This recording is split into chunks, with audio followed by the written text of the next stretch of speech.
الله الرحمن الرحيم وصلى الله وسلم وبارك على سيدنا محمد وعلى آله وأصحابه أجمعين. رب اشرح لي صدري ويسر لي أمري واحلل عقدة من لساني يفقه قولي. سبحانك لا علم لنا إلا ما علمتنا إنك أنت العليم الحكيم. اللهم علمنا ما ينفعنا وانفعنا بما تعلمنا وانفع بنا وزدنا علما يا رب العالمين. Nous allons reprendre, Inch'Allah, notre exposé du livre de Madarij al-Salikin, Ibn al-Qayyim, rahimahullah ta'ala, commentaire et on va dire aussi exposé de l'imam al-Qayyim sur les questions de la transcendance spiritualité, de la spiritualité de l'individu. Et nous avions abordé al-manzila allati tata'allaq bi manzilat al-rida, la station de la satisfaction. Et dans cet exposé, nous nous sommes arrêtés à la darajat al-thaniya, darajat al-thaniya. Dans cette daraja, Ibn al-Qayyim, rahimahullah ta'ala, après avoir expliquer ce que veut dire Ar-Rida et après tous les éléments qui vont avec, nous sommes allés vers Daraja al-Oula. Surtout, vous vous rappelez, nous avions parlé de tout ce long exposé que Ibn al-Qayyim avait fait avant d'aborder le livre d'Imam al-Harawi, une très très belle introduction se rapportant à Ar-Rida. Une langue même, masha'Allah. Et après, on s'est arrêté devant l'analyse d'Ibn al-Qayyim se rapportant à Ta'rif al-Rida. Nous avions vu quelles sont les conditions que Ibn al-Qayyim considère comme obligatoires pour acquérir al-Rida, surut sahhat al-Rida, après avoir exposé la première. La première, le premier degré.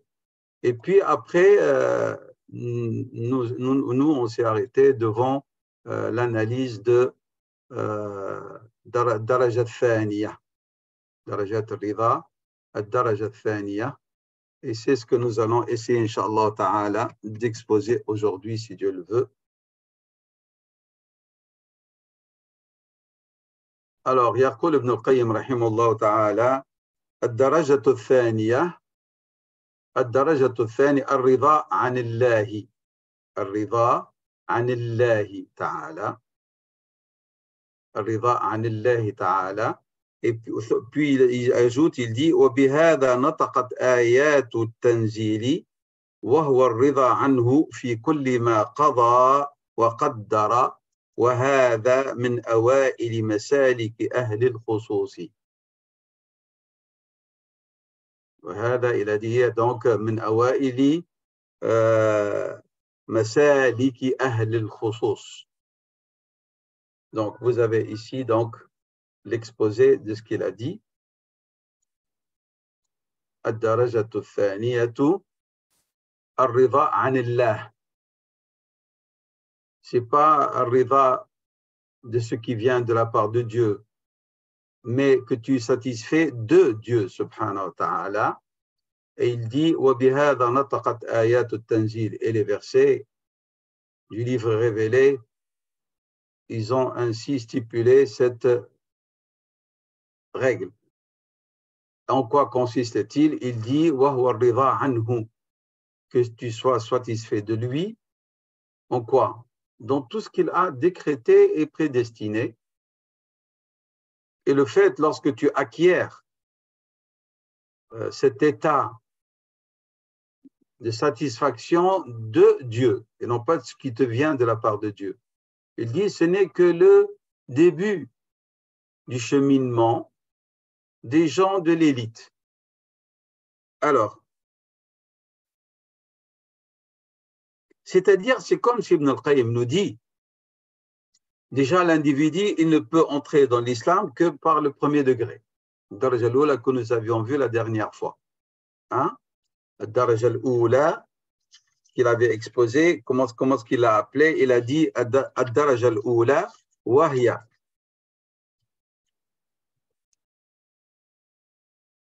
Alors, وهو رضا العامة وهو الرضا بالله ربا وبالإسلام دينا وبمحمد صلى الله عليه وسلم نبيا ورسولا. هذه c'est أركان الإسلام. Et vous vous rappelez comment ce que Ibn al-Qayyim a expliqué, il a détaillé cette question, que veut dire الرضا عن الله تعالى. ما معنى أنك رضيت بالله ربا وما معنى أنك رضيت بالإسلام دينا وما معنى أنك رضيت بمحمد صلى الله عليه وسلم. Nous avions longuement exposé هذه الدرجة.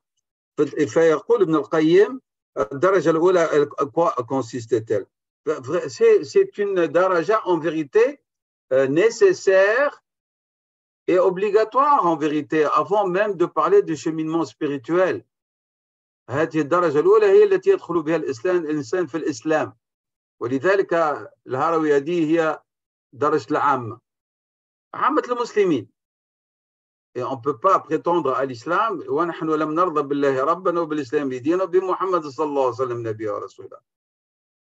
فيقول donc لا يدخل بالإسلام إلا بالدرجة. فإذا استقر، lorsque l'individu va s'installer dans cette daraja، يعني يحقق، il va réaliser réellement sur le plan de la foi et de la pratique le sens que nous avions vu متاع الربوبية والإلهية. Vous vous rappelez رضيت بالله ربا، يحققها ويستقر فيها عقيدة وإيمانا وعملا، وبالإسلام دينا بالشريعة الأحكام، وبمحمد صلى الله عليه وسلم نبيا ورسولا. فإذا استقر دخل في مقام الإسلام avec le premier degré. إذا حققته فأنت دخلت في مقام الإسلام. الآن هناك مقامات أخرى يجب أن تتدرج إليها، sur lesquelles tu dois transcender et chercher à, on va dire, monter de grade. Et c'est ce qu'il appelait deuxième degré, monter en degré. هذه الدرجة الدeuxième en vérité c'est comme si Ibn al-Qayyim nous dit وهي درجة معاملة القلوب. Dans le premier il y a الاعتقاد والجوارح aussi، الصلاة والزكاة والحج، رضيت بالإسلام دينا. في الثانية درجة من معاملات القلوب، elle fait partie du domaine où il s'agit des actions du cœur. Et c'est pour ça qu'il a dit هي أول مسالك أهل الخصوص. Tu n'es qu'au début de ton cheminement pour sortir de cette station de la masse, du commun des croyants, vers un cheminement qui va te faire que tu vas devenir من أهل الخصوص. في البداية. البداية. Pourquoi? Parce que c'est une introduction qui te prépare à pouvoir te libérer de l'emprise de ton nafs. C'est le début et le départ d'un travail pour se libérer de l'emprise d'une nafs. Et Ahl al-Khusous, qu'est-ce qu'ils réalisent? Ahl al-Khusous, les gens de l'élite, lorsqu'on en parle d'eux, c'est qu'ils ne parlent plus des agissements d'al-Jawarah. Ils ont dépassé ce stade-là. d'irtikab al-kabair ou al-sagha'ir bil-jawarih. Eux, ils sont en train de se battre contre leur nafs pour la libérer, pas du shirk, de son emprise, même ne serait-ce qu'un minimum, qu'elle tire profit d'une quelconque bonne action, telle que la satisfaction, la joie. C'est le degré de Ahl al-Khusous, des gens de l'élite. Le début de ceux qui veulent cheminer dans cette voie, c'est qu'ils commencent à être conscients que nafs est dangereuse et qu'ils commencent à chercher à la dominer et non pas qu'elle les domine. C'est ça le début. Et donc, l'introduction de Bidayat al-Suluk, du début du commence par ça, par أنه يبدأ في السعي في الخروج من حظوظ نفسه. Et donc, lorsqu'on veut se libérer de l'emprise de nefs, qu'est-ce que ça veut dire? Ça veut dire, de l'autre côté, nous cherchons à fonctionner, à aller avec ce que Dieu veut. On se décharge et on veut se libérer de nefs, لكي نقف ونعمل ونتحرك مع مراد الله تعالى. C'est plus مراد النفس, mais مراد Allah, ce que Dieu veut. Malgré ça, j'en ai parlé, mais c'est un rappel rapidement, c'est que Ibn al-Qayyim, il va discuter, il va discuter l'ordre, vous vous rappelez, j'en ai parlé, l'ordre établi par al-Harawi, qui a considéré le premier degré comme étant le plus bas et le deuxième degré le plus haut. Pour Ibn al-Qayyim, il dit non. Et pour lui, il dit en vérité, le premier degré, il est très haut, parce que lorsqu'on dit Raditu billahi rabban, il y a dedans al-rida bil-qada.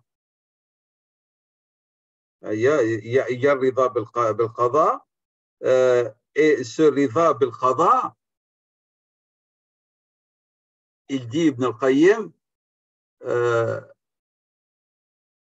au niveau du nafs, il est partagé, ils peuvent s'y associer le mu'min et le kafir. Le kafir, il se trouve devant quelque chose de prédestiné, il dit j'accepte le destin. Mais raditu billahi rabban wa bil islam dinan bi Muhammad sallallahu alayhi wa sallam, ça c'est un degré supérieur que n'exprime et il n'y croit, il n'y adhère que le croyant. C'est pour ça qu'il dit Ibn Qayyim, pour moi le deuxième degré, at-taslim, que tu acceptes quoi? Il a dit ce que Dieu t'a prédestiné, c'est ce qu'il dit ici. وهو الرضا عنه في كل ما قضى وقدر. Ici, رضا عنه في كل ما قضى وقدر. Il dit ça, même les non-musulmans, ils croient. Mais le premier degré, il n'y a que les croyants. Et vu que ce point-ci, le croyant peut s'y trouver associé avec le non-croyant ou avec le non-musulman, alors pour Ibn Qayyim, le premier degré est en vérité celui qui mérite d'être le deuxième. Et celui-là devrait être considéré le premier degré. Et je ne vais pas revenir parce que j'avais analysé cette question. Vous vous rappelez? Donc, continuons avec l'analyse de l'Harawi, avec ce qu'il a dit. Et donc, Ibn Qayyim, après avoir exprimé cette objection par rapport à l'ordre, et nous avions, je répète, bien explicité et longuement ma ma'na raditu billahi rabban wa bil islam din sayyidina Muhammad sallallahu alayhi wa sallam يقول ابن القيم الهروي dit وبهذا الرضا, ce genre de satisfaction, les versets révélés ont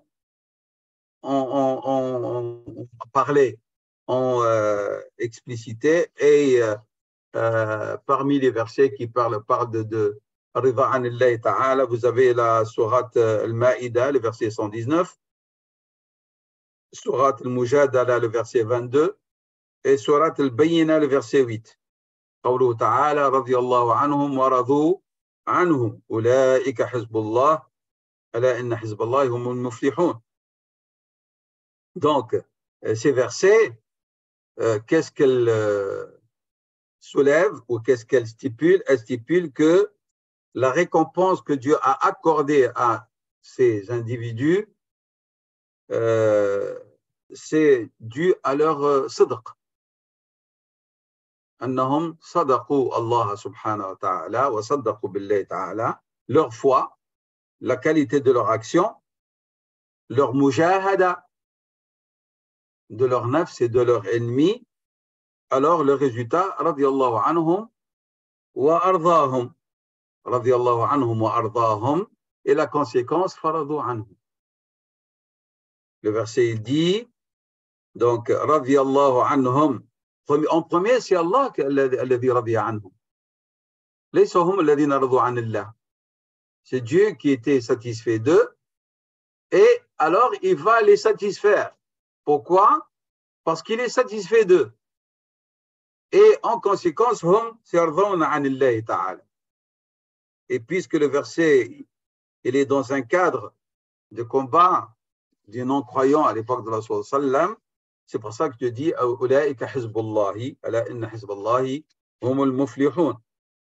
Donc, وهذا لم يحصل لهم, dit Ibn al-Qayyim. Toujours, il revient vers l'ordre que lui, il préfère. Et il conteste l'ordre établi par l'imam al-Harawi. Il dit, et ce riva de la part d'Allah qu'ils ont reçu, et le fait qu'il les a satisfaits, alors ils ont été satisfaits de lui, ils l'ont eu quand? Après qu'ils ont acquis ar-ridha billahi rabban wa bil islami dinan bi Muhammad sallallahu alayhi wa sallam nabiyyan wa rasula. C'est incontournable, c'est nécessaire أن يكونوا avant tout أنهم رضوا بالله ربا وبالإسلام دينا وبسيدنا محمد صلى الله عليه وسلم, avec toute l'explication qu'on a. Lorsque le Harawi dit والرضا عنه في كل ما قضى وقدر, الرضا عنه في كل ما قضى وقدر. وهذا, donc ici qu'est-ce qu'il dit? Ibn Qayyim, il dit ici cette parole de l'Harawi soulève trois questions. الرضا بالله, الرضا عن الله, والرضا بقضاء الله. Trois choses importantes. الرضا بالله, accepter Allah subhanahu wa ta'ala, comme on a vu. الرضا عن الله, être satisfait de Dieu. Et être satisfait des décrets de Dieu subhanahu wa ta'ala. Trois choses. Il dit فالرضا بالله, le fait d'agréer, d'accepter Dieu comme divinité est obligatoire, c'est un fard. Il dit والرضا عن الله, et le fait d'être satisfait de Dieu, c'est vraiment la forme de dévotion, de servitude et d'adoration la plus honorable, la plus élevée. Et c'est pour ça que Dieu ne l'a pas demandé au commun des croyants. Parce que ce n'est pas facile. Je répète, Ar-Ridha Billah, c'est obligatoire. C'est commun à tous les croyants. Ar-Ridha Anillah, il faut être parmi ceux qui ont réussi une transcendance spirituelle remarquable et qui, dans tous leurs états, tout ce qu'ils vivent, tout ce qui leur arrive, sont toujours satisfaits de Dieu. Dans les moments de joie, dans les moments de tristesse, lors des afflictions, lors des échecs, il n'y a pas un moment où ils vont douter ou mettre en cause que ce qui vient de Dieu est sagesse et il est bien. C'est le bien même qui leur arrive, même s'ils sont en pleine affliction et en pleine désolation. فلذلك يقول ابن القيم رحمه الله تعالى والرضا عن الله وإن كان من أجل الأمور وأشرف أنواع العبودية فلم يطالب بها العموم. Le commun des musulmans ne leur demande pas de réussir ce genre de satisfaction. Pourquoi? Parce qu'il dit que c'est un cheminement très dur. Très dur. Et ce n'est pas tout le monde qui réussisse à l'acquérir.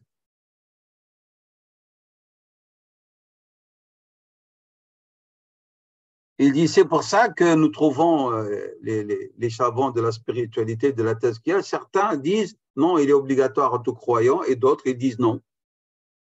Ce qui est obligatoire, huwa ar-ridha billahi rabban. C'est clair? Donc, ar-ridha billahi rabban, ar-ridha anillahi, wa ar-ridha biqada illahi. Le plus difficile dans ces trois-là, huwa ar-ridha عن الله عن الله قوله إنه لا يتخلص قوله إنه لا يتخلص من السخط على ربه إلا بالرضا عنه إذ لا واسطة بين الرضا والسخط. هنا on va entrer dans un petit détail d'une discussion. Ibn al-Qayyim, rahimahullah, il va discuter un peu ce que l'imam al-Harawi dit.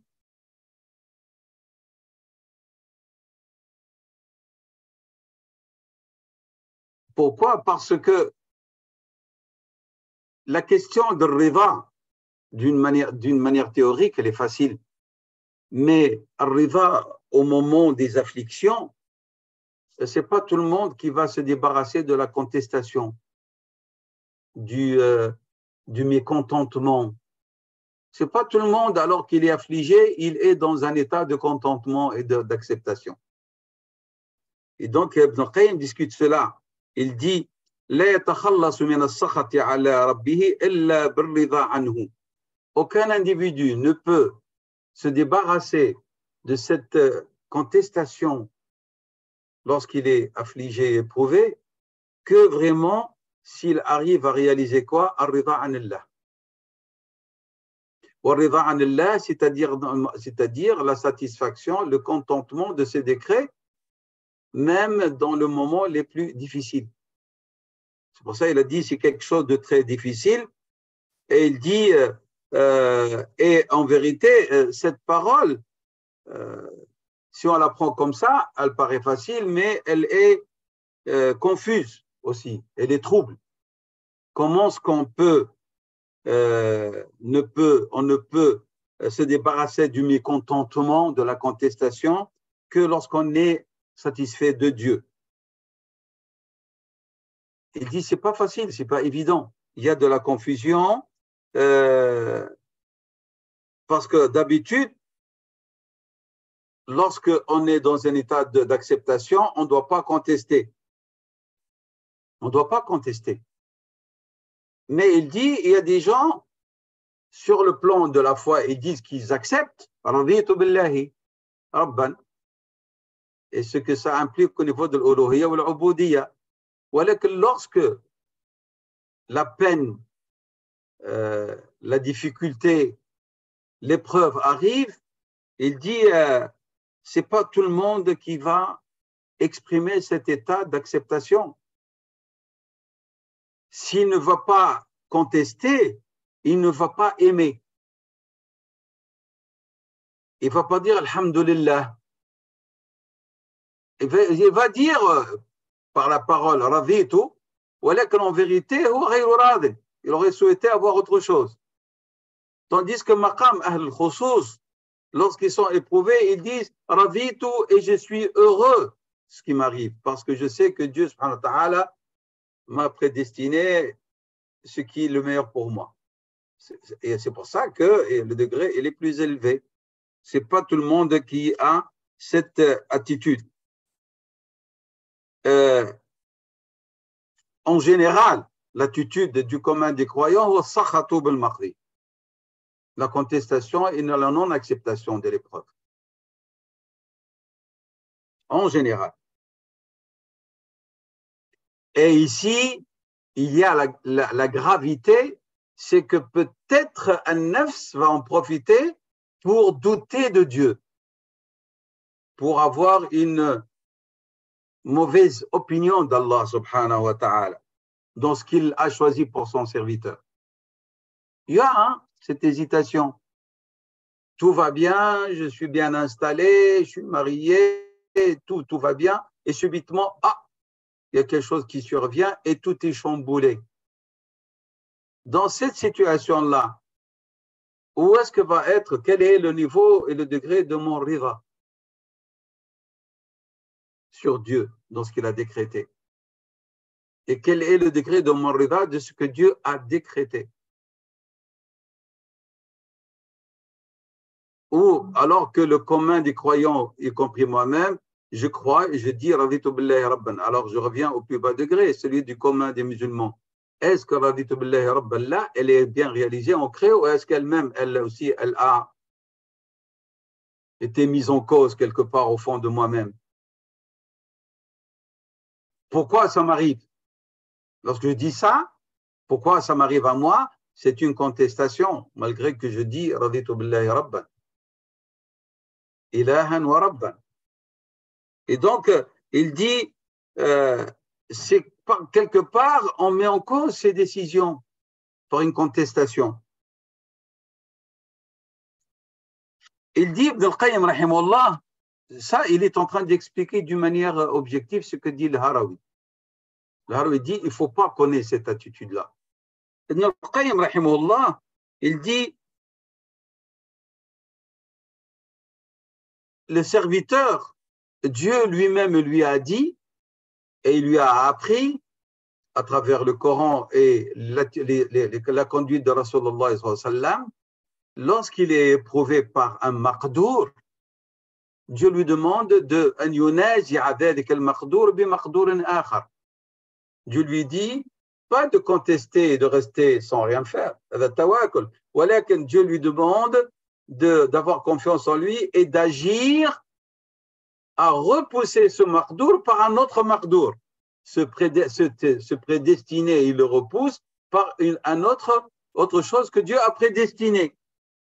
Et donc, il dit non, la contestation, s'il s'agit de repousser un maqdour par un maqdour, ce n'est pas quelque chose de grave et ce n'est pas un refus et ce n'est pas l'expression d'une mise en cause de la sagesse divine et la mise en cause de l'acceptation de ce que Dieu a décrété. Quelqu'un, il est tombé malade et il repousse ça, c'est une prédestinée. Il va repousser la maladie par la recherche de la guérison. Il dit donc, il faut pas, il dit la parole de l'Harawi, elle est un peu confuse, ambiguë si on ne l'analyse pas. On va croire alors que lorsqu'il y a prédestiné et décret, ça veut dire l'acceptation est finie. Il n'y a plus rien d'autre. Non, il dit Ash-Shar'u, la loi de Dieu. Dieu lui-même, son prophète, sallallahu alayhi wa sallam, nous ont indiqué Anna munaza'at al-maqdour bi maqdour akhara, ça ne met pas en cause l'acceptation. C'est clair? Pourquoi? Comment est-ce qu'il est en train d'analyser? Et c'est pour ça que nous avons le dua de la sallam. المؤمن يفعل il repousse العقوبة الله بمعافاته برضاه. Donc il demande à Dieu de repousser sa colère par sa satisfaction. Il demande à Dieu de repousser la maladie par la guérison. Dans son prophète sallallahu alayhi wa sallam lui a dit soignez-vous ibadallah. Donc ça c'est très bien comme remarque de la part d'Ibn al-Qayyim rahimahullah ta'ala. Alors, ici, nous allons passer à un long chapitre, si vous voulez bien, et qui est très intéressant de la part d'Ibn al-Qayyim rahimahullah ta'ala. وهو هذا الذي سماه تفسير المكروه الذي يقدره الرب. C'est-à-dire تفسير حول القضاء والقدر. Il va nous détailler la question du qada ou le qadar.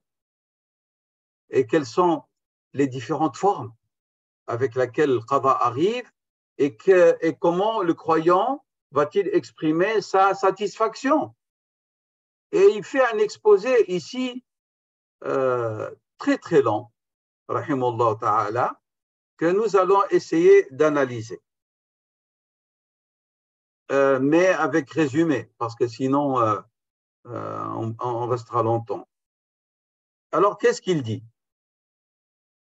Premièrement, فأما كونه يختار لنفسه ما يختاره الرب فهذا موضع تفصيل. dit le fait que le Harawi dit que lorsque l'individu agit et lorsqu'il agit, il va chercher à réaliser pour lui autre chose que ce que Dieu lui a décrété.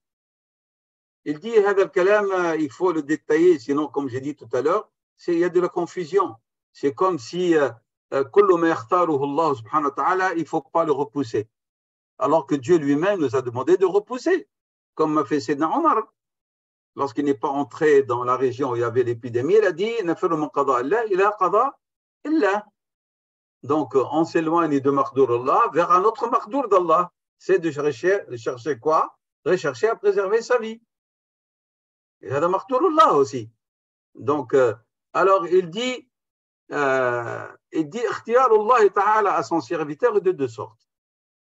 Ikhtiyarullah subhanahu wa ta'ala pour son serviteur est de deux sortes. Ikhtiyarun kawniyun qadari.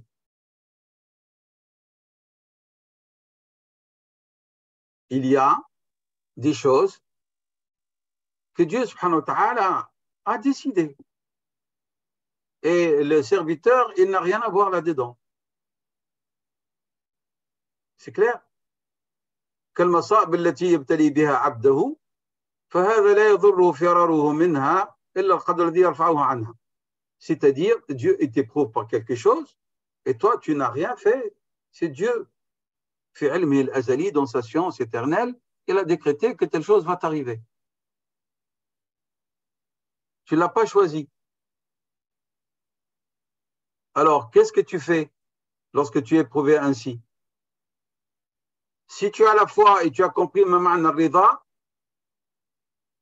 tu vas lire d'une manière approfondie le verset. قوله تعالى وما كان لمؤمن ولا مؤمنة إذا قضى الله ورسوله أمرا أن يكون لهم الخيرة من أمرهم. Lorsque Dieu a décidé quelque chose, a décrété quelque chose, les vrais croyants, ils n'ont pas à choisir autre chose. Et donc, en vérité, Mada, al-abdu yusallimu, il se soumet à sa foi. Il se soumet à quoi? À qawluhu raditu billahi rabban wa bil islami dina wa bi Muhammadin sallallahu alayhi wa sallam nabiyyin wa rasula. Donc, je répète, nous avons dit, ikhtiyarullah est de deux sortes. Fama ikhtiyar kawni qadari, on va l'analyser après, ou ikhtiyar shar'i. Ce que j'ai dit au début, ikhtiyar kawni, celui-là j'ai cité. Ce sont les épreuves. Et ces épreuves-là ne peut les lever que Dieu subhanahu wa ta'ala. C'est lui qui les lève. Mais il te demande de bouger, subhanahu wa ta'ala. Il te demande de bouger, comme on a dit pour la maladie. Et lorsque tu bouges, tu n'es pas en train de disputer à Allah sa seigneurie, ni sa grandeur. Et il n'y a pas là-dedans contestation de l'qada ou l'qadar. La deuxième sorte que moi j'ai citée après, c'est ikhtiyar dini. Dieu a décrété anana nous salli de telle manière, nous acquis, et on verse tel pourcentage et on doit respecter le minimum imposable avec les conditions. Nahujju, natazawwaju, on répartit nos legs, l'héritage. Hada ikhtiyar dini shar'i. Et dans cet ikhtiyar dini shar'i, les vrais croyants, ils n'ont rien, aucun choix. Ils n'ont que le taslim. Donc, je résume. Allah subhanahu wa ta'ala, lorsqu'il choisit à son serviteur, il choisit de deux manières lorsqu'il décrète. Il décrète des choses prédestinées et le serviteur n'a rien à voir là-dedans. Mais malgré ça, le Seigneur, il lui a permis de le repousser par sa prédestinée à lui, subhanahu wa ta'ala, comme la maladie, comme, je sais pas moi, comme la stérilité, comme l'échec, etc. فهناك مقدور الله الكوني et wallah il te dit il n'y a pas de contestation lorsque tu cherches à relever ce martour par un autre martour de ma part. Imaginons que vous avez fait votre possible pour relever ou lever ce martour d'Allah al-Kawni, celui-là le deuxième, et vous n'avez pas réussi. Alors quelle est l'attitude à faire? Ben, vous allez le relever par la dévotion, bid-du'a, bid-dhikr. Et lorsque vous allez le relever, pas qu'il va être levé, vous allez relever l'impact, entre guillemets, négatif que votre nafs ressent par un travail spirituel qui va vous permettre d'être satisfait de Dieu, même dans cet état-là, et vous êtes à la fin, Allah il va être satisfait de vous et il va vous satisfaire. C'est clair?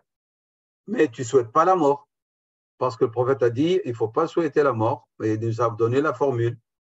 Si on est éprouvé et qu'on n'arrive pas, Il faut dire, Seigneur, fais-moi vivre tant que la vie est meilleure que moi, et ou fais-moi mourir si la mort est meilleure pour moi. Parce que tout instant que le serviteur peut vivre, peut lui être utile par l'évocation, par la recherche de la proximité, par les bonnes œuvres à laquelle il va s'adonner et qui vont lui permettre de s'élever dans les degrés. Le deuxième, qui est le premier, il y a Maqdurullah al-Shar'i Dini, et dans ce Maqdur, l'être humain, il n'a pas d'avis à donner. Imanuhu, sa foi, l'appelle à la soumission. Et le verset, il est clair. Ça, c'est donc Ikhtiyarullah Ta'ala. On a qu'Ikhtiyarun Kawniyun Qadari, et il ne faut pas contester et mettre en cause la sagesse de Dieu et avoir une mauvaise opinion de lui, mais lui-même, le Seigneur, nous a dit qu'on peut, et que même l'islam et la foi demandent à ceux qu'on cherche à relever ce maqdour par un maqdour. Et lorsque nous voyons que le maqdour d'Allah, il est définitif et qu'on ne peut pas le lever par un autre maqdour, alors on a d'autres procédés, d'autres moyens qui vont nous permettre d'être satisfaits de Dieu, qui sont al-dhikr, al-amal al-salih, qui vont nous faire accepter al-maqdour, même s'il n'a pas été levé. Ça va? Le deuxième, huwa ikhtiyarun dini shar'i, maqdourun diniyun shar'i, qui sont ahkamullah, et que nous exprimons, dont on exprime nous notre acceptation de cela en répétant chaque jour raditu billahi rabban wa bil islami dinan wa bi muhammadin sallallahu alayhi wa sallam wa hadha. Et l'attitude du croyant doit être celle qui est formulée dans la sourate Les Coalisés, le verset 36.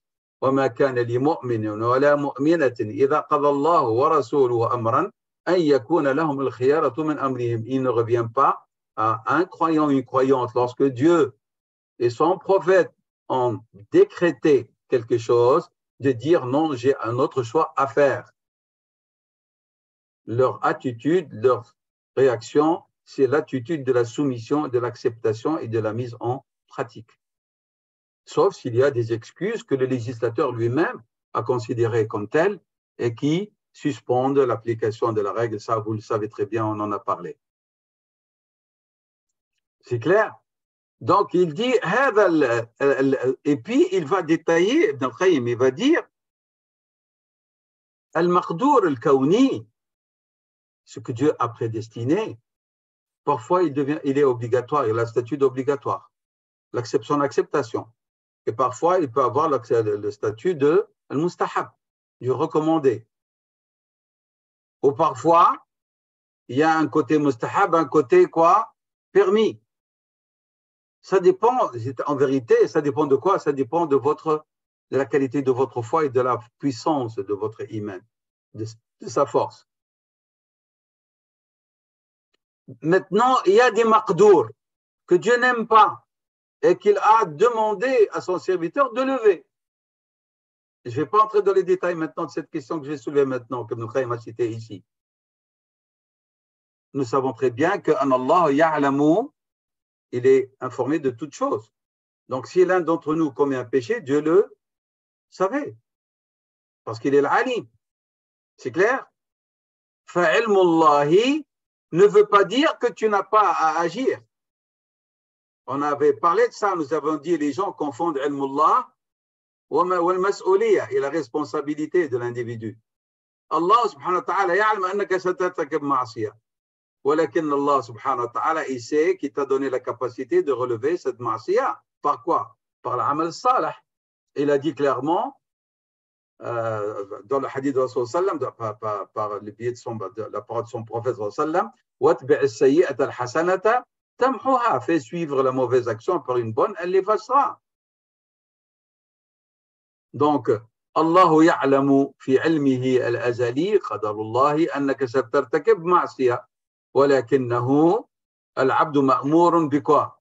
Bi sakhatiha, de ne pas l'aimer et de ne pas en être satisfait. وهنا يجب عليه ماذا؟ أن يفعل مقدور الله وهو العمل الصالح. Parce que tout ce que vous faites, c'est C'est lui qui t'a donné le mashia pour que tu agisses, hein, dans le bien ou dans le mal. Tu ne peux pas dire je n'ai pas pu relever le ma'asiya parce que Dieu m'a enlevé la capacité. Dieu t'a enlevé la capacité si tu deviens fou. S'il t'enlève l'aql, s'il t'enlève ni'mat al-aql, tu peux, oui, dire donc je ne suis pas responsable. Tu peux. Mais si Dieu, subhanahu wa ta'ala, il ne t'a pas enlevé ni'mat al-aql, et tu es conscient, et tu es encore vivant, tu n'es pas mort. Vous savez très bien, surtout les deux vraies causes, grandes causes de la levée de la responsabilité. Al-mawtu wa zawal al-aql. La mort et la disparition de la raison.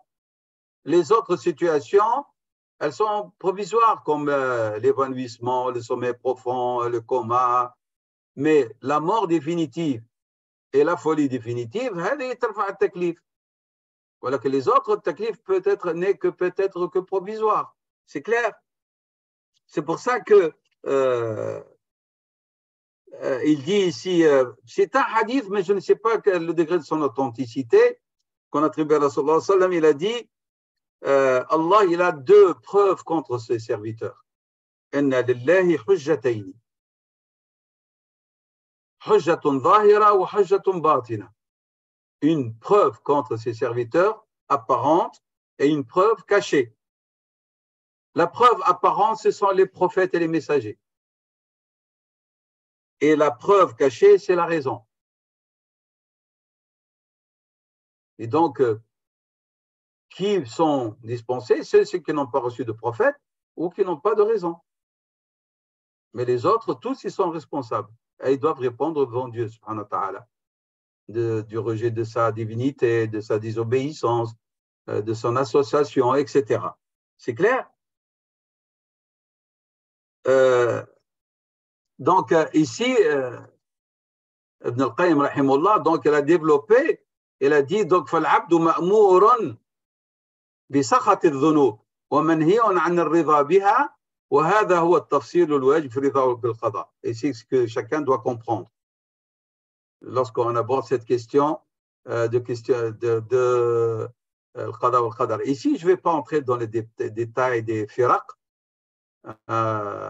et les réponses d'Ibn al-Qayyim concernant cette question de l'mashia et tout. C'est un débat qui nous sortira du domaine de la spiritualité pour parler des questions d'ordre théologique.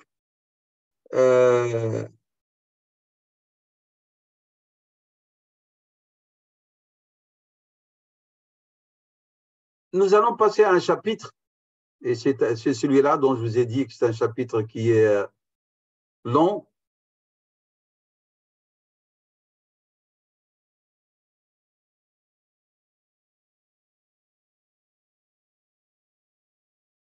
Ici, nous allons parler de في ذكر المكروه الذي يقدره الرب سبحانه وتعالى. ذكر المكروه الذي يقدره الرب سبحانه وتعالى. C'est-à-dire, il y a des choses qui ne sont pas aimées, hein, que l'être humain n'aime pas. Et lorsque l'être humain n'aime pas ça, alors il se pose des questions, alors que ce que Dieu subhanahu wa ta'ala décrète a toujours, il est toujours quelque part bénéfique aux serviteurs. Alors, c'est-à-dire discuter des décrets de Dieu et comment est-ce qu'on doit agir face à elle. C'est ça la question qui se pose ici. Donc, هو الحديث عن أقدار الله تعالى وكيف نتعامل معها. Comment est-ce qu'on doit agir face à ces décrets d'Allah subhanahu wa ta'ala.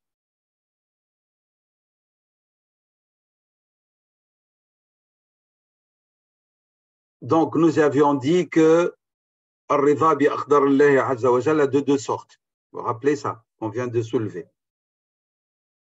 Et qu'on le veuille ou non, la question de Qada wa Qadar, c'est une des questions les plus épineuses. Ça, on est d'accord. Et c'est pour ça que le prophète sallallahu alayhi wa sallam, il a même défendu à ses compagnons d'en débattre. Nahahum an al-hadith an al-qada wal-qadar. Je pense qu'il faut qu'on aborde cette question mais on va l'aborder sans entrer dans les détails des débats théologiques.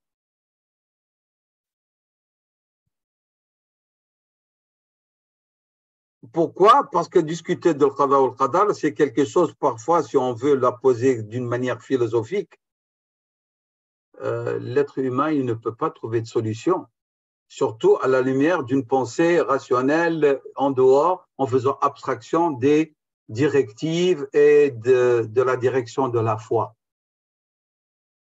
Et comme nous avions une fois soulevé, nous avions dit, si on pose des questions d'une manière philosophique, on n'obtiendra jamais de réponse parce que la philosophie, c'est un questionnement permanent. C'est l'humain qui se questionne. Et il ne pourra jamais te donner une solution. D'où l'utilité de l'wahi, qui vient avec l'information que l'être humain ne peut pas avoir de point de vue rationnel. C'est ça qui est important. Donc, les compagnons ont dit clairement, Amarana Rasulullah sallam an numsika an al-khawdi fi al-qadari. Parce que dès qu'on va soulever un côté, un autre côté surgit et va se trouver dans la contradiction dans le débat. Et ne peut solutionner ça que le fait de dire Allah subhanahu wa ta'ala huwa al-khaliq et c'est lui qui fait ce qu'il veut, point à la ligne. Parce que si on met en dehors de la discussion Allah subhanahu wa ta'ala, l'être humain, il ne trouvera pas de solution. D'un côté, s'il nie Dieu, et il voit qu'il y a des prédestinés qu'il ne maîtrise pas, qui arrivent et qui dirigent et régissent et lui imposent des choses qu'il ne veut pas, qu'il n'a pas choisi, qu'il ne voudrait pas choisir, des directions qu'il n'a pas mis sur pied. Et il va aller se trouver engagé dans ce qu'il n'a jamais voulu. Comment explique-t-il cela? Comment est-ce qu'il doit réagir face à cela? Par le désespoir? Il jette l'éponge, il désespère, il se suicide. Et il va rester chez lui à boire ou à se droguer ou à se lamenter. Comment est-ce qu'il va solutionner et sortir, mais d'une manière où sa vie va avoir un sens face à ce qui lui arrive alors qu'il ne l'a pas décidé ni préconisé? C'est là qu'intervient la foi. C'est là que survient l'utilité de croire dans Yawm al-Qiyamah. Al-Jannah wa al-Nar. Vous comprenez? Donc, c'est la seule manière, il n'y a pas. Nous parlons aussi de point de vue philosophique. Lorsqu'on est quelqu'un sensé et qui n'est pas noyé dans ce qui lui fait oublier la vie et pourquoi il est là. Mais il ne peut pas agir ainsi d'une manière continue. Il se boit, il se drogue, il va travailler, il rentre, il dort tellement il est lessivé, il se réveille. Là, la formule, là, boulot, dodo, métro ou quoi, mais elle ne solutionnera rien du tout. À certains moments, il va se trouver face à lui-même, face à la vie elle-même. Comment est-ce qu'il va répondre? Comment est-ce qu'il va vivre ce qui reste de sa vie? Même s'il a travaillé toute sa vie, il était occupé, il n'a pas eu le moment de réfléchir. À certains moments, qu'est-ce qu'il va? Il va se faner comme une fleur, comme une plante qui n'est plus arrosée. Elle était faussement arrosée avant par le travail, courir. Puis lorsqu'il va se trouver dans le vide et dans la solitude, qu'est-ce qu'il fait? Il se fane, il meurt d'une manière vraiment avec désolation. Alors que dans notre religion, lorsque l'individu arrive à l'âge de la vieillesse et que les cheveux blancs apparaissent, c'est l'âge de l'épanouissement spirituel intense et de la joie de rencontrer Dieu. C'est tout à fait le contraire. Lorsque la foi, elle est là. C'est clair? Donc, le croyant, pour nous les musulmans, Dieu, c'est comme s'il lui donne une assise sur laquelle il va se tenir et des fondations qui lui permettent vraiment de connaître la vérité de l'Qadar et de pouvoir cheminer avec. Alors, premièrement, qu'est-ce qui va nous permettre d'accepter ce qui est non aimé par l'être humain, qui sont surtout les épreuves, les afflictions, hein, les tristesses, les deuils, les échecs? Premièrement, le croyant, il a la certitude que Rabbi subhanahu wa ta'ala n'est pas injuste envers ses serviteurs. Il l'a dit lui-même, subhanahu wa ta'ala, وَمَا رَبُّكَ بِظَلَّامٍ لِلْعَبِيدِ. Et regardez, il a utilisé la formule de l'exagération, le mauvais alara, Il n'est pas quelqu'un qui agit vraiment d'une manière intense et injuste envers ses serviteurs. Et il dit encore dans la sourate Yunus, verset 44, Inna Allah la yardimu an-nasa shay'an. Dieu n'est point injuste envers ses serviteurs. Jamais. وَلَكِنَّ النَّاسَ أَنفُسَهُمْ يَظْلِمُونَ. Mais en vérité, les injustes envers eux-mêmes, ce sont les hommes. Donc, pour le croyant, lorsqu'il part face à ce qui est quelque chose qu'il n'aime pas, al-qada, qu'est-ce qu'il a comme attitude? Premièrement, il a la certitude que Dieu n'est pas injuste.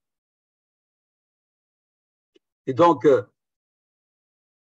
parce que parfois, certains d'entre nous, lorsqu'ils arrivent, lorsqu'ils sont éprouvés, et même lorsqu'on parle avec certaines personnes éprouvées, ils nous sortent le truc, vous ne savez rien, vous ne sentez rien, c'est moi qui vis dans l'amertume, dans la désolation, et vous venez me parler de joie, etc. Qu'est-ce que vous en savez? Quelque part, c'est-à-dire, elle a mis en cause à la sortie du débat Allah subhanahu wa ta'ala et sa sagesse, et qu'il n'est point injuste. Et donc, alors comment est-ce qu'on peut comprendre à ce moment-là que quelqu'un peut sortir, hein, ce hadith que je vais vous citer, que vous connaissez, on en avait une fois parlé, hadith de Rasul sallam, inna ahadukum, inna Allah, inna ar-rajula la ya'malu bi'amali ahli al-jannati. L'individu, toute sa vie, il œuvre, il agit conformément aux œuvres qui permettent aux gens d'accéder au paradis. Et il lui reste entre le paradis à y entrer que l'équivalent il a dit vira, d'une coudée. Et voilà, il va commettre des actions des gens de l'enfer. Et sa prédestinée sera l'enfer. Et le contraire, l'individu, toute sa vie, il agit en fonction de l'action des gens de l'enfer. Et qu'est-ce qui se passe? Le savoir de Dieu, la science de Dieu dans l'éternité, elle dit autre chose. Elle dit que cet individu, il va, à la fin de sa vie, agir. Il reste entre lui et l'enfer que l'équivalent d'une coudée pour y entrer. Et voilà, il va accomplir des œuvres des gens du paradis, il va entrer au paradis. Des gens qui ne savent pas, ils vont dire, mais c'est injuste. Toute sa vie, il a fait du bien, et à la fin, il a fait une mauvaise action et il est entré en enfer. C'est pas juste. C'est ce que certains imaginent. Mais parce que, premièrement, une remarque, et qu'on avait dit à maintes reprises, beaucoup d'entre nous ne lisent pas tous les hadiths concernant un sujet. Ils prennent un hadith et de là, ils tirent des conclusions au niveau de la foi, au niveau de la pratique, au niveau des sentences, et c'est ça le danger. Alors que nous avions dit, pour des étudiants de sciences islamiques, avant de se prononcer, ils doivent aller lire, chercher des livres qui débattent du même sujet. Et là, bien sûr, les élèves, les étudiants et les étudiantes qui cherchent à apprendre, ils ne vont pas lire ou tirer une sentence d'un hadith, ils vont chercher des livres des ayat al-ahkam. Ils vont chercher des livres de hadith al-ahkam. Ayat al-ahkam, comme le Qurtubi, comme le Jassas. Nous sommes d'accord? Ibn al-Arabi. Hadith al-ahkam, comme le livre d'Ibn Hajar, Asqalani. Bulugh al-Maram, les livres de Shawkani, Nail al-Awtar. Et là, vous avez tous les hadiths et quelles sont les sentences. Pourquoi? Parce qu'il y a un autre hadith qui est, en vérité, qui vient terminer celui-là, rapporté par le Bukhari et Muslim, dans lequel le prophète sallallahu alayhi wa sallam ajoute, et dans cette version, il y a un rajoute. Le rajoute est le suivant. إن الرجل لا يعمل بعمل أهل الجنة فيما يبدو للناس. L'homme, il agit conformément aux œuvres des gens du paradis dans ce qui paraît aux gens. C'est-à-dire, عمله ظاهرا من عمل أهل الجنة ونيته ليست صادقة. Et son intention n'est pas conforme. Et le hadith, maître dans tout cela, قوله صلى الله عليه وسلم إنما الأعمال بالنيات أو بالنية وإنما لكل امرئ ما نوى. Vous n'aurez comme crédit, comme fruit de vos œuvres que ceux dont les intentions sont conformes. C'est quoi la conformité? C'est-à-dire conforme à la loi de Dieu, qu'il n'y a pas d'innovation. Et deuxième condition, que l'action doit être sincère. Mais si la personne a agi toute sa vie, elle a construit des mosquées pour un nom, pour avoir une renommée. Elle a donné du cours de sciences pour la renommée. Elle a donné du cours de sciences parce que c'est un bon tremplin pour gagner du fric et devenir riche. Il y en a, hein, des chouours qui sont des milliardaires, hein. Et puis il y a des chouours qui sont morts, modestes, pauvres, comme Cherkishk, sans le sou. Il y a d'autres qui sont des fortunés, hein, qui drainent des milliards derrière eux.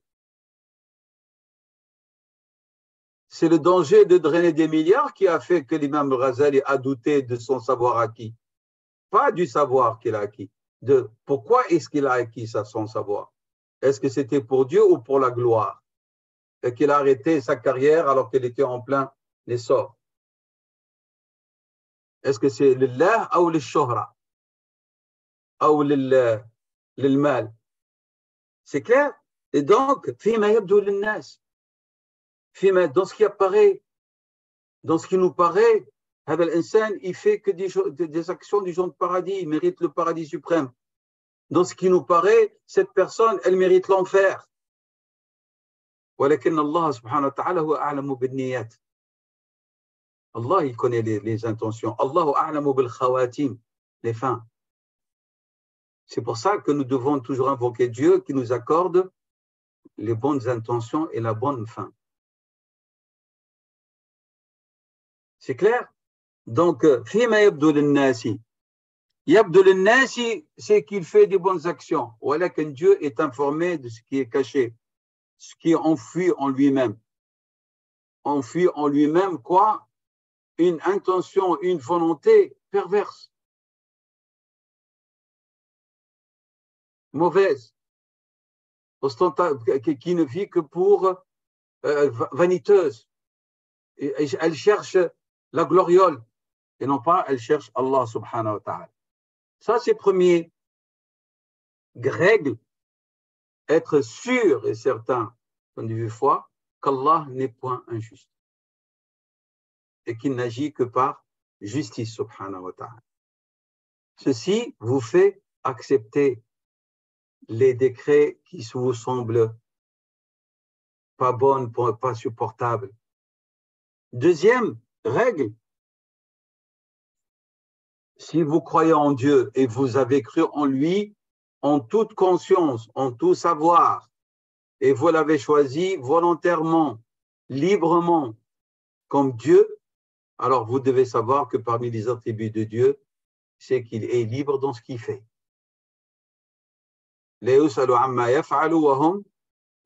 Sinon, il n'est plus Dieu. Si Dieu doit se soumettre à nos volontés, il n'est plus Dieu. Dans notre religion, c'est Dieu qui décide et non pas nous qui décidons ce que Dieu doit faire. Ce n'est pas nous qui décidons Dieu va être gentil comme ça, il accepte tout le monde. Non.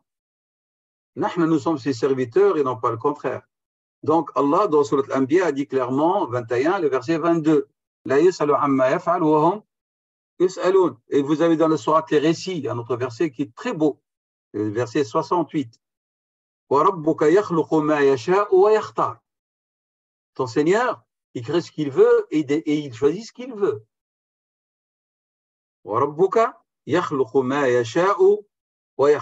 Et nous, on n'a pas de choix. Et nous, on n'a pas de choix. Parce que c'est Dieu le maître, subhanahu wa ta'ala. Et parmi ses propres volontés et son choisir, libre, subhanahu wa ta'ala, يختص برحمته من يشاء. Il accorde sa rahma qui veut. ويغفر لمن يشاء ويعذب من يشاء. لا يسأل عما يفعل وهم يسألون. Et malgré ça, on doit rajouter, et malgré que Dieu subhanahu wa ta'ala, il s'est fait connaître à nous, annahu, il fait ce qu'il veut, et il n'est pas interrogé, il nous a informé qu'il est toute justice. et qu'il est toute sagesse, subhanahu wa ta'ala. La sagesse, fait partie de son essence. La justice fait partie de son essence. C'est clair? Et personne ne peut donc discuter ni disputer les ordres de Dieu, ni ses décrets. Et personne ne peut venir et faire appel à ses décrets. Il n'est plus Dieu si tu viens faire appel. Et donc, comme croyant, qu'est-ce que tu dois faire?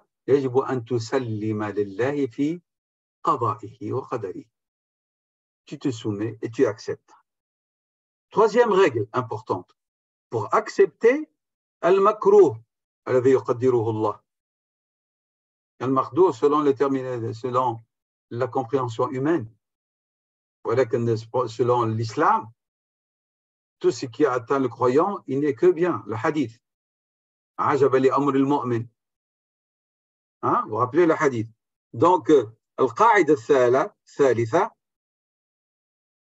c'est qu'Allah subhanahu wa ta'ala a créé toutes choses. Et a décrété pour toutes choses ce qui lui est prédestiné, ainsi que sa capacité et ses proportions et tout ce qui lui est nécessaire. قال تعالى وما تشاءون إلا أن يشاء الله وقال تعالى ولو شاء الله ما اقتتلوا. Si Dieu l'aurait voulu, il n'y aurait pas de combat, ils ne seraient pas entretués. ولكن الله يفعل ما يريد. Baqara 253. Cependant, Dieu fait ce qu'il veut. Allah a créé Iblis, la'anahullah. Allah a créé les anges.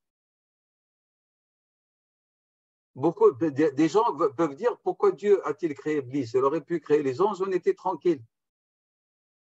Non, subhanahu wa ta'ala. Iblis en lui-même n'est pas un mal. L'Iblis n'est pas un mal, il n'était pas un mal parce que Dieu l'a créé. Mais Iblis, dans son nefs, est devenu mal. Allah a créé le feu, a créé le paradis. Le feu brûle, donc c'est un mal. Mais est-ce que, je ne parle pas du feu qu'on allume pour cuisiner et pour faire son rôti, je parle du feu de l'enfer. Le feu de l'enfer, c'est un mal. Et en quelque part, c'est un bien aussi, parce que c'est la récompense de ceux qui ont agi mal, ceux qui étaient mauvais, de ceux qui ont commis des exactions, de ceux qui ont torturé, tué, violé, expulsé. Et khayran. Parce qu'à ce moment-là, il y a l'expression de la justice divine. Donc, et ainsi de suite. Enfin, la création d'Iblis en lui-même n'est pas un mal. C'est clair, la création d'Iblis en lui-même n'est pas un mal. Mais Iblis fit char. Allah a créé les vipères. La vipère en elle-même n'est pas un mal. Mais dedans, il y a un mal. Mais ce mal aussi, il peut être un bien, ce poison. Combien de médicaments n'a-t-on pas inventé et en utilisant les poisons? Donc, il n'y a pas en vérité dans la création de Dieu quelque chose qui n'est que mal pur, que du mal. Il n'y a pas. Rabbi subhanahu wa ta'ala, dans ce qu'il crée, il y a toujours du bien. C'est clair? Allah subhanahu wa ta'ala, il a créé toutes choses contenant le bien et le mal dans toutes choses. Le mal qui est commis, on ne l'attribue pas à Dieu, on l'attribue à la créature qui va l'utiliser. Vous comprenez maintenant pourquoi lorsque Dieu dit si vous avez fait du mal, c'est de vous-même, et si vous avez fait du bien, c'est de la part de Dieu. Pourquoi? Parce que Dieu a créé en vous le mal et le bien. Et le bien que vous avez fait, il revient à Dieu. Et si vous avez utilisé le mal, c'est vous qui l'avez utilisé. Et donc, vous assumez le mal que vous commettez. Et Dieu a créé les créatures, les humains, croyants et mécréants. Mais il a ordonné à tout le monde d'avoir la foi. Et il a envoyé les prophètes et les messagers Il a envoyé les livres. Il a montré le licite et l'illicite. Il a interdit le désordre, de semer le désordre sur terre. Il a même réprouvé. Il a même désapprouvé. Il a même sanctionné. Et alors, si les êtres humains font le mal, on l'attribue à Allah. Il a envoyé les messagers. Il a dit ne le faites pas, éloignez-vous de lui. Il a donné, nous a donné l'aql ou al-fitra, la saine nature. Allah subhanahu wa ta'ala dit dans la sourate al-Isra 38, كل ذلك كان سيئه عند ربك مكروها. Il n'a pas dit ce que vous faites comme mal, Dieu l'aime. Il a dit Allah, il ne l'aime pas. Donc, خلق فيك الخير والشر, c'est lui qui a mis le khayr ou le shar. Tu fais le khayr, c'est de la part de Dieu. Tu fais shar, on te l'attribue à toi. Pourquoi? Parce qu'il te l'a montré, il t'a dit ne le fais pas. Il t'a dit il est en toi, et bien il t'a envoyé comment est-ce que tu t'en débarrasses. Parce que c'est facile, hein, s'il n'a créé que du bien en toi. Quel est le mérite que tu vas avoir? Tu n'as aucun mérite. Mais puisque nous sommes des créatures imparfaites, il faut que nous ayons les deux antagonistes. Et le meilleur d'entre nous, c'est celui qui relève le challenge. Et surtout, c'est un challenge où il t'a donné beaucoup d'aide. Ce n'est pas qu'il t'a laissé tout seul. Il te l'a même défini, subhanahu wa ta'ala. هذا شر هذا خير الخير مني والشر فيك مني ولكن أنت مسؤول على أن تأتي به أو لا تأتي به لأنني نهيتك عنه. Et je te l'ai montré, je t'ai appuyé par des aides qui sont les prophètes et les messagers, par ni'mat al-aql. C'est clair? Vous avez compris maintenant pourquoi le hadith là, lorsqu'il dit al-khayru min Allah wa al-sharru min al-abd. Je vais m'arrêter, Inch'Allah, ici pour aborder la 4e règle, après la prière, Inch'Allah, du Maghreb. Pour votre écoute. J'espère que cet exposé-là des règles sont explicites, elles sont importantes hein, pour comprendre le qadar al qadar. Et après, on passera, Inch'Allah, nous avons après vraiment, c'est-à-dire, il a fait 60 points, rahimahullah ta'ala, Ibn al-Qayyim, qui incite le serviteur à être satisfait d'Allah. 60 points. Je les ai résumés ici, mais il faut que je continue vraiment avec ces règles qui nous permettent vraiment d'accepter al-makruh min al-maqdour. Et puis après, Inch'Allah ta'ala, j'espère que j'aurai le temps de vous annoncer 5 règles qui sont tirées de livre Al-Fawaid d'Ibn al-Qayyim, rahimahullah ta'ala, qui sont importantes pour comprendre le qada ou le qadar. J'espère, Inch'Allah, qu'on pourra les faire aujourd'hui. Wa jazakumullahu kulla khair, wa sallallahu wa sallam wa barak ala Sayyidina Muhammad, wa ala alihi wa sahbihi ajma'in, et à tout de suite, Inch'Allah.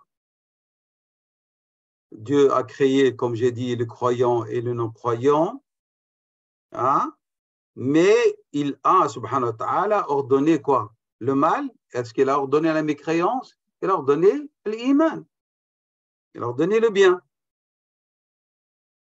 Donc, Allah subhanahu wa ta'ala, donc, il ne décrète que le bien. Bien que la créature qu'il a créée, il y a en elle le bien et le mal. 4e règle, le qadar, on peut l'utiliser que pour argumenter et justifier des prédestinés qui arrivent sous forme d'épreuves ou d'afflictions. C'est ce que dit notre religion. Mais on ne peut pas utiliser ou justifier le mal qu'on commet par le qada ou le qadar. C'est-à-dire, un individu, il ne peut pas dire si je bois du vin, c'est parce que c'est qada ou qadar. Non. يحتج بالقدر في ماذا؟ في المصائب. هذا قضاء الله وقدره الموت. Ça c'est قضاء الله وقدره. ولكن لا يحتج به في المعائب العيوب, dans les choses qu'on commet, les mauvaises choses. C'est pour ça que notre prophète sallallahu alayhi wa sallam nous a appris, lorsqu'on est touché par une épreuve, qu'est-ce qu'on dit?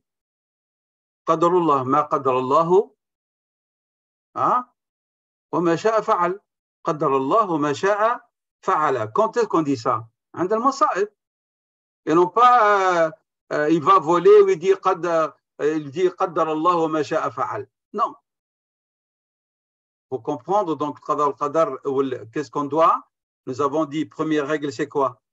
Qu'Allah, il ne commet point d'injustice. Deuxième, Allah, il a créé le bien et le mal, mais le bien, il est lui attribué, le mal est attribué à l'être humain parce qu'il n'a pas ordonné de faire ce mal. Même qu'il l'a démontré, explicité, envoyé des soutiens pour préserver l'humain du mal. C'est clair? Troisième, on peut utiliser la question de l'qadar pour justifier le masa'ib, les épreuves, les peines, et non pas pour justifier les péchés. C'est clair, Hada? Pourquoi? Parce qu'Allah n'a pas ordonné de commettre, de s'adonner au mal, et de semer le désordre, et de s'adonner aux turpitudes. Exemple, qala sallallahu alayhi wa sallam, inna Allah kariha lakum thalath. Dieu n'a pas aimé pour vous trois choses. Qilun wa qal, wa kathratu su'al, wa idha'atul mal. Dieu n'aime pas que vous passez votre temps à flan a dit, un tel a dit, une telle a dit, une telle a dit. Le questionnement permanent, c'est mauvais. C'est pas comme ça qu'on va apprendre, qu'on va entretenir de relations, qu'on va avancer. Et troisièmement, le gaspillage. Vous voyez, voilà, ça c'est un exemple. Tu peux pas gaspiller, dire qada Allah wa qadaru. Dieu t'a dit, je n'aime pas, alors ne le faites pas.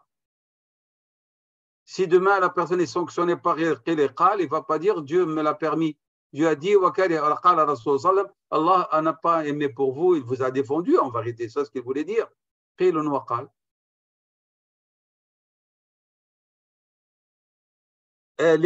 mécréants, ils utilisaient une formule pour justifier leur mécréance.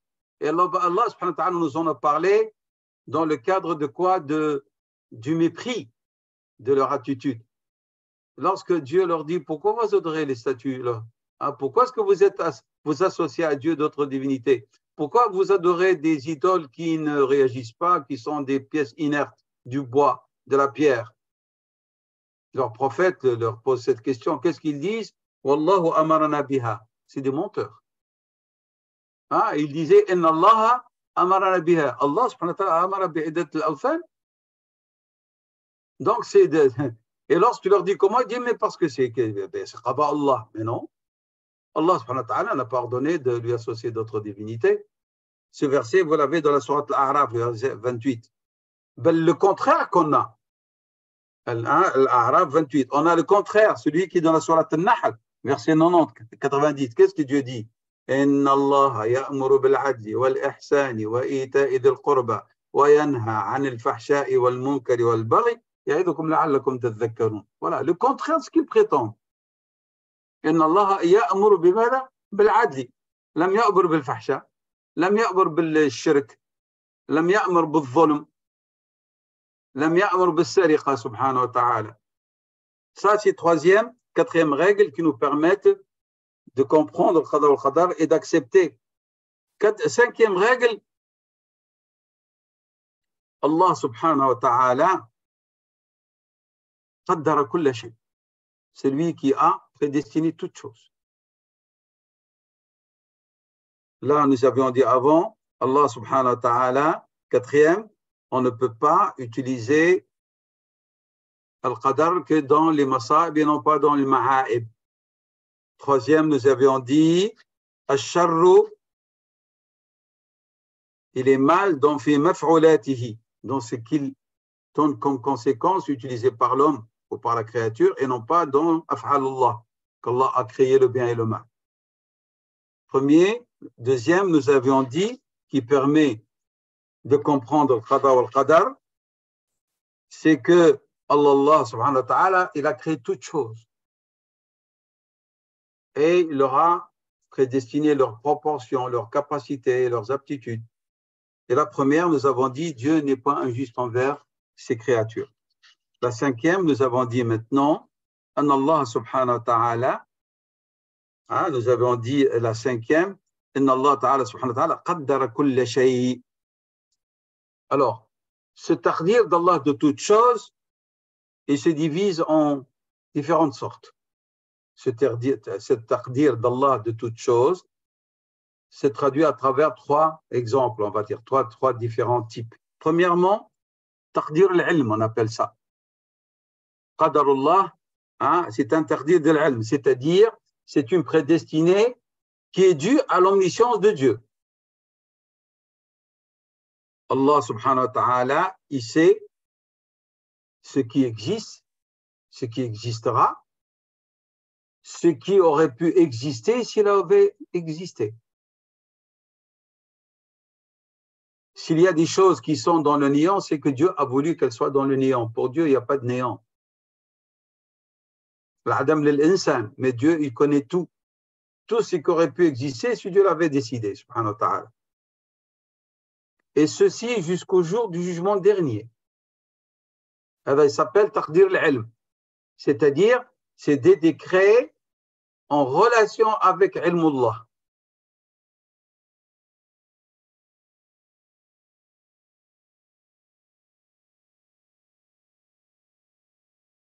Nous, on n'est pas comme le Qadariya. Les Qadarites, qu'est-ce qu'ils disent? Ils disent ce qui arrive, il arrive à Allah subhanahu wa ta'ala sans que Dieu ne le veuille, sans qu'il ne le sache. Lorsqu'il arrive, Dieu lui-même lui surprit comme la création. C'est une catastrophe, ça. Yani Rabbi subhanahu wa ta'ala, son savoir, il est comme le savoir de ses créatures. Lorsque la chose arrive, alors Dieu, il la connaît, il la sait. C'est très dangereux. Ça, c'est هذا تعطيل وهذا تنقيص في صفة الله سبحانه وتعالى. C'est clair?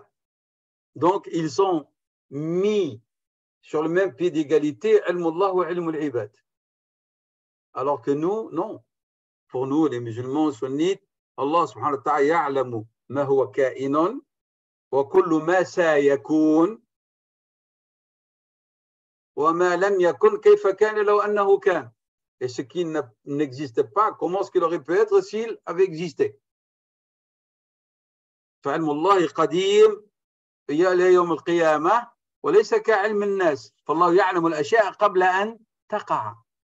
Dieu, il connaît les choses avant qu'elles n'arrivent. Et lorsqu'elles arrivent, elles viennent conformément à son ilm. C'est clair? Et l'irada est l'expression de son ilm.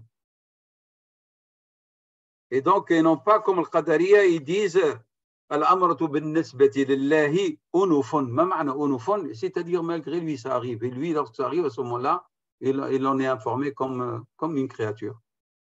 Et هذا نقص في ذات الله سبحانه وتعالى. Par exemple, s'il y a un tremblement de terre qui arrive, ils disent que Dieu il ne le sait pas comme les humains et ils ne s'en rendent compte que lorsqu'il arrive. Alors que nous avions des hadiths où le prophète nous parle des zalazil comme étant l'expression du châtiment de Dieu et de sa colère. Comment elle est l'expression de la colère alors que Dieu n'en est pas informé qu'elle va arriver? C'est qu'elles vont arriver. C'est très dangereux. Donc, هذا ليس تنزيها بل نقص في صفات الله تعالى. C'est le mu'taqad, donc notre croyance, nous, Ahl Sunnah, en Allah, il est alim, omniscient, et ya'lamu kulla shay. Il est informé et il sait toutes choses. قال تعالى, سورة القمر 49, إِنَّا كُلَّ شَيْءٍ خَلَقْنَاهُ بِقَدَرٍ. Toutes choses, on l'a créé, pas بِقَدَرٍ, c'est-à-dire وَبِعِلْمٍ سَابِقٍ. Par une prédestinée et une science établi. Et vous avez plusieurs versets qui parlent de ce taqdir du al-ilm. Vous avez le surat, le discernement, le Furqan, verset 2.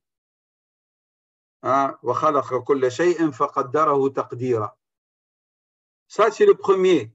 Donc, Allah subhanahu wa ta'ala khalaqa kulla shay wa qaddara kulla shay. Ce taqdir, un, taqdir l'ilm. Deux, taqdir al-lawh al-mahfouz. Il y a l'ilm Allah, puis il y a Allah subhanahu wa ta'ala a voulu que ce ilm, il est dans la table gardée. Allah subhanahu wa ta'ala qaddara Allah kulla shay'in fi al-lawh al-mahfouz. Il a prédestiné toutes choses dans la table. Et entre nous et ce livre, il y a des voiles, des hujub. Et le hujub de quoi? De l'ghaïb, du monde de l'invisible. Et donc, nous, on ne peut pas savoir ça. On ne peut pas savoir, par exemple, c'est quand va être les moments de bonheur et de joie et les moments des afflictions. Simplement, ou par exemple le rizq, on ne sait pas. Voilà, qu'est-ce que Dieu a fait? Il a fait à as-sa'ada, à le bonheur, et à malheur, et au rizq, il a fait des asbab, des causes. C'est-à-dire, celui qui est heureux, il est heureux parce qu'il a utilisé des asbab pour être heureux. Et celui qui va être malheureux, il y a des asbab qui ont fait qu'il est malheureux. Et celui qui s'est enrichi, il y a des asbab par lesquels il s'est enrichi. Et celui qui s'est trouvé pauvre, il y a des asbab qui ont fait qu'il est pauvre. Il y a des asbab. Et celui qui a été opprimé, il y a des asbab qui ont fait qu'il était opprimé. C'est clair, Hada? Donc, Allah ja'ala lis-sa'adati asbaban, wa ja'ala lir-rizqi asbaban, wa ja'ala lish-shaqa'i asbaban. C'est clair? Allah qaddar al-rizq dans le lawh al-mahfouz, et nous ne savons pas ce qu'il a écrit dans le lawh al-mahfouz, mais anta tas'a, toi tu bouges pour acquérir ce rizq par des asbab. Parmi les asbab, les études, la réussite, le travail, le lève-tôt, l'intelligence dans ta manière d'appréhender les marchands et les clients. Donc, rizquka maktoub, walakin as-sa'yu minka. C'est clair? rizquka maktoub, was-sa'yu minka. Ama anta tqoul, rizqi maktoub. Et pourquoi est-ce que j'agis?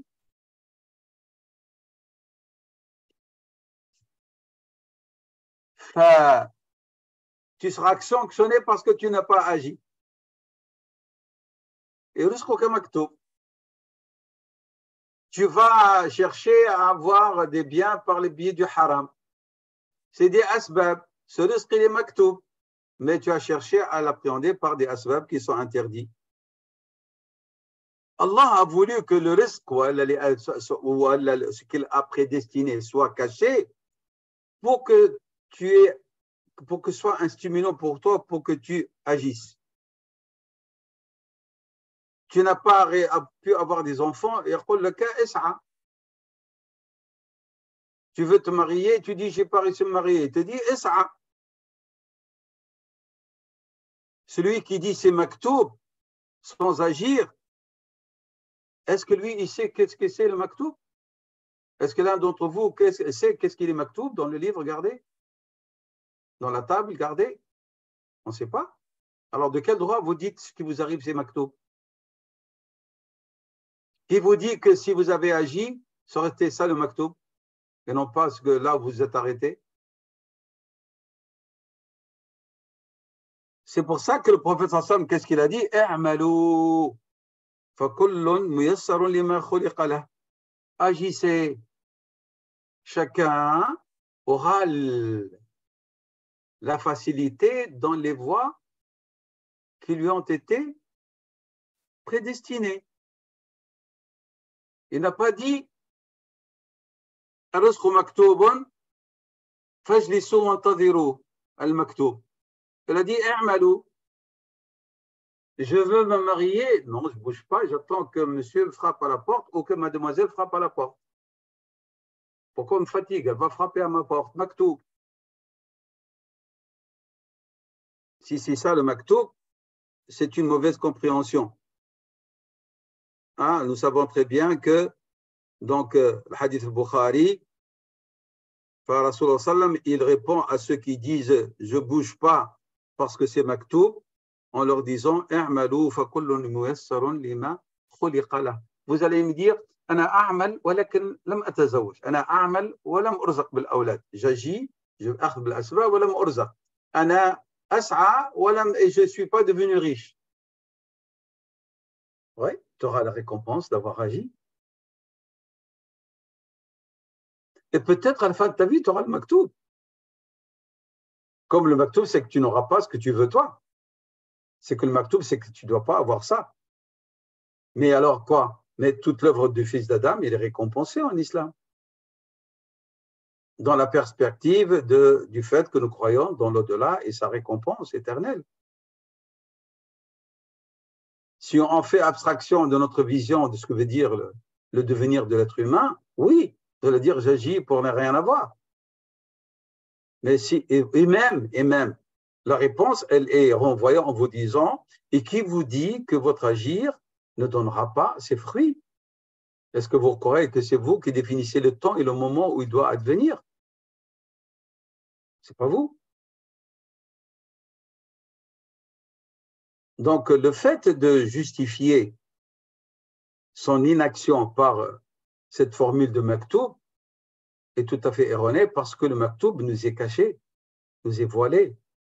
Et on ne nous a pas demandé et on ne pourra pas, et on n'a pas ni la capacité ni l'aptitude de le connaître. Nous devons agir comme a dit Rasul sallam, le troisième, et j'arrête là, taqdiru al-arham. Qu'est-ce que Dieu a décrété dans les matrices? Le hadith, vous le connaissez. Les 40e, les 3e, 40e jours, Allah envoie l'ange qui souffle l'âme dans tous les fœtus, et cela depuis le début de la création de l'humanité jusqu'à la fin des temps, et lui ordonne à cet ange attitré d'écrire 4 choses sans risque, le terme de sa vie, heureux ou malheureux, et dans une version mâle ou femelle. Donc, هذا تقدير Allah subhanahu wa ta'ala, et il ne revient pas à nous d'en décider. C'est Dieu qui décide, subhanahu wa ta'ala. Il y a un proverbe qui dit السعادة قبل الولادة والرعاية قبل الولاية. Le bonheur, il est prédestiné avant la naissance dans les matrices. Et devenir un intime de Dieu, et le fait de vouloir être intime de Dieu, ben, il faut avant tout que tu veilles à respecter ses lois. Je ne parle pas d'intimité et de proximité, ou tu n'as pas veillé au respect des lois de Dieu. C'est clair? Et on peut dire autrement aussi, lire cet exemple, tu veux devenir le tuteur de quelqu'un, ben, est-ce que tu t'en es occupé avant ou non? Un père qui a laissé ses enfants dans les désolations, et puis une fois vieux, il vient demander d'être pris, d'avoir le droit à la tutelle. On lui dit, mais est-ce que tu étais occupé d'eux avant pour réclamer ça? Il faut que tu t'occupes d'eux, tu les éduques avant de réclamer la tutelle. Et puis sur le plan spirituel, avant de demander la proximité et que Dieu veille sur toi, est-ce que, et devenir intime, est-ce que tu as veillé? Et donc, en vérité, si tu veux devenir intime de Dieu, c'est grâce à son assistance. Mais son assistance viendra te secourir pour transcender, à condition que tu as suivi le chemin de la rectitude et conforme à vouloir d'Allah subhanahu wa ta'ala. Donc, le premier parle de l'enfant, le deuxième parle de la tutelle ou de la transcendance spirituelle. Le premier, as-sa'adatu qabla al-wilada. Et le deuxième, ar-ri'ayatu qabla al-walaya. Ay tawfiq Allah subhanahu wa ta'ala, si tu as suivi son chemin, c'est lui qui va te permettre d'espérer que tu seras parmi ses intimes. Ici, une remarque rapidement. Lorsque Sayyidina Abdullah Mas'ud a parlé de ce hadith qui nous parle des étapes de la formation du fœtus humain, des 6 formations qui sont en rapport avec l'Alam al-Ghayb, Rizqu, Shaqiyyun am Sa'id, etc. Toujours avant de parler, lui et beaucoup de compagnons, c'est d'une manière non habituelle lorsqu'ils ont parlé de lorsqu'ils ont rapporté ce hadith, on l'a de quelques différentes versions, ils l'ont fait devancer par un qualificatif spécial pour Rasulullah sallallahu alayhi wa sallam. Ils ont dit وقال حدثني الصادق المصدوق. D'habitude, قال رسول الله صلى الله عليه وسلم سمعت رسول الله صلى الله عليه وسلم أخبرنا رسول الله صلى الله عليه وسلم. Mais dans ce hadith, spécifiquement, c'est dans Abdullah Mas'ud et les autres versions, il y a حدثني الصادق المصدوق. Alors qu'il n'y a pas de lieu de le dire, parce que le prophète sallallahu alayhi wa sallam est toute vérité. Ce qu'il dit est toute vérité. Mais pourquoi est-ce qu'ils ont avancé cette introduction? Parce que ce hadith, il est, contrairement aux autres, il a abordé des questions qui parlent de choses du monde du visible et que la raison humaine ne peut pas concevoir ni appréhender. Alors, il faut que tu aies la foi sûre et certaine que le prophète sallallahu alayhi wa sallam qui t'a transmis ses paroles et sadr masdouk pour que tu puisses comprendre et accepter ce qu'il va dire après. إن أحدكم يجمع خلقه في بطن أمه 40 يوما نطفة ثم يكون مثل ذلك علقة ثم يكون مثل ذلك مضغة مخلقة وغير مخلقة ثم يرسل الله الملك فيؤمر بأربع كلمات فينفخ في الروح ويؤمر بأربع كلمات رزقه شقيا أم أجله شقيا أم سعيد. Pour accepter ça, لابد أنك tu es sûr et certain أنه صلى الله عليه وسلم الصادق المصدوق. C'est clair? C'est-à-dire, deuxièmement, c'est Abdullah Mas'ud, il a mis cette formule pour qu'on ne vienne pas l'accuser, lui dire c'est toi qui as apporté cette information et tu n'as rien compris à ce hadith. D'où est-ce que tu racontes ces choses-là? Donc, il a dit Haddathani as-sadiq al-masduq. Donc, ce n'est pas moi. Hein? Et deuxièmement, as-sadiq al-masduq, ce qu'il dit, c'est du alam al-ghayb et il ne dit que vérité, même si votre raison ne peut pas appréhender cela. Wallahu a'lam. Voilà. Donc, on s'arrête ici, Inch'Allah, aujourd'hui à ce niveau. Et nous allons, la prochaine fois, Inch'Allah, aborder un autre point. C'est Sawq al-Maqadir et al-Mawaqit, qu'il a appelé ça. Hein, nous avons dit il y a 4 éléments qui permettent de comprendre ce taqdir d'Allah subhanahu wa ta'ala. Puis, on fera quelques conclusions pour ces 5 règles précitées. Avec une remarque et Inch'Allah ta'ala lors du séminaire présentiel nous aborderons donc ces petits résumés et puis nous aborderons les 60 points si Dieu le veut.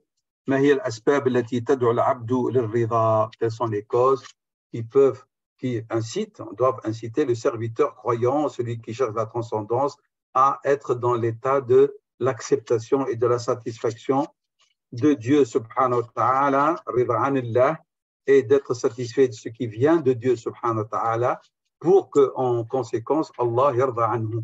Pour qu'en conséquence Allah yarda anhu. Donc nous avons 60 points, Inch'Allah ta'ala.